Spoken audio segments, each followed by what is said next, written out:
Hey there.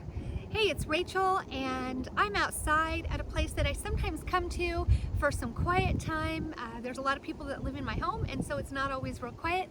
So sometimes I come park out here, and I just wanted to share this place with you today. And it's starting to rain, so we're going to make this quick. First of all, I want to say thank you. So many of you reached out to me. Sunday, I wasn't feeling well. I wasn't at church.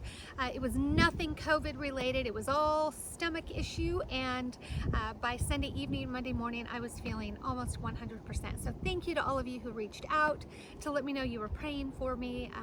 I just really appreciate that. So I want to talk to you today a little bit about disappointment. How are you handling disappointment these days? I know that so many of us are experiencing it. I've talked to many of you that just seem to be suffering through disappointment so much in this COVID season. And we know disappointment is a part of life. You know, we're human, everyone around us is human, and things go wrong and expectations aren't met and we get disappointed. And actually this morning I experienced a disappointment that it was nothing life-altering or life-shattering, but it was disappointing nonetheless. And this situation actually affected not just me, but some other members of my family also. And so I know that they're feeling some disappointment right now. And you know, it was very easy for me after this situation happened. I got angry. I was mad. I was mad at myself because I think some of the disappointment that I felt, the circumstances revolved around kind of the COVID situation that we have, but some of it was partly just due to my fault and not doing something at the time that I should have done it. So in any case, it's disappointing nonetheless, but it is what it is. But how are you handling disappointment? You know, whether it's the disappointment of not being able to celebrate a high school or a college graduation, maybe some of you have not been able to see family members, maybe you have grandchildren that you haven't been able to see for so long because we're having to do this social distancing thing. Maybe there were trips, family vacations, things that you had planned that were canceled due to reasons beyond your control, obviously. The list goes on. The disappointment of not being able to be with your friends at church, not being able to attend your small group, whatever the disappointment is, no matter how big or how small it is, you know, God's very aware of our disappointments and the way we feel when things happen in a way that we hoped they wouldn't or didn't anticipate. But there is a man in scripture, his name is Job. If you've never read Job, I encourage you to do that. It's in the Old Testament. Job was a wonderful man. He was a servant of God. He loved the Lord. The Lord looked on him with great favor. And one day the Lord allowed the enemy to test Job's faith.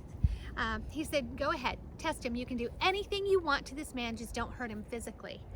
And so Job experienced terrible disappointment. He lost all of his animals, all of his livestock. They were either stolen or they were burned up.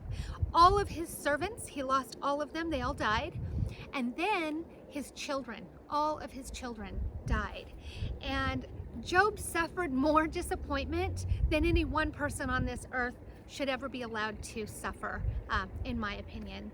And you know, by the world standards, he had every reason to be mad at God, to blame God, to not worship God, and to just turn away from God. He had every reason to, based on the world standards.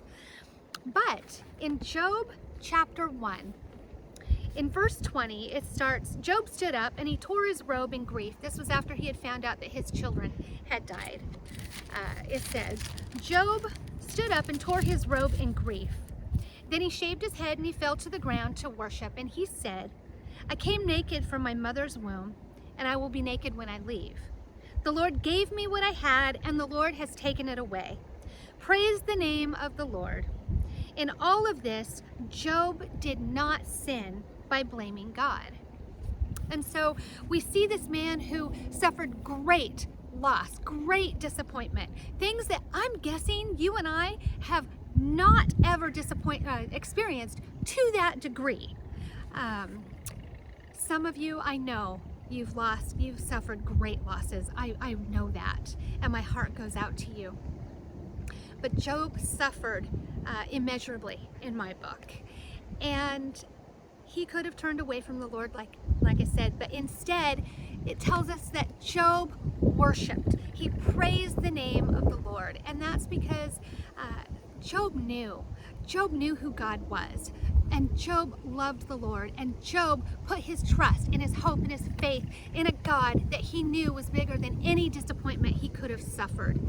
And friends, I want to encourage you, if you're suffering disappointment, experiencing disappointment right now, lift those disappointments to the Lord and turn those disappointments into worship. You know, after I experienced this disappointment this morning, I was mad, I was angry, I shed some tears, and then I got in my car to come out to this spot, and my radio was on, and it was worship music.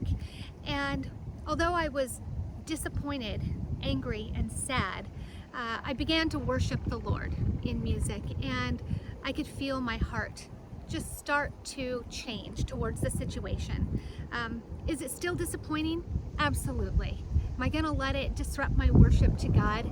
No, I'm not. And I want to encourage you to do the same thing. Lift your disappointments to the Lord and worship Him. Friends, we love you. We are so grateful that we get to be with you on Sundays in person. We're gonna keep doing that. The address will be here on the video. Remember to bring a chair and a blanket, something to sit on. It's going to be warm, so please bring some water. And remember to leave your pets at home, please. You can't bring them to the property, and we don't want them left in cars either. So we look forward to seeing you Sunday. Bring your family and your friends, bring your masks, and we'll see you then. Bye-bye.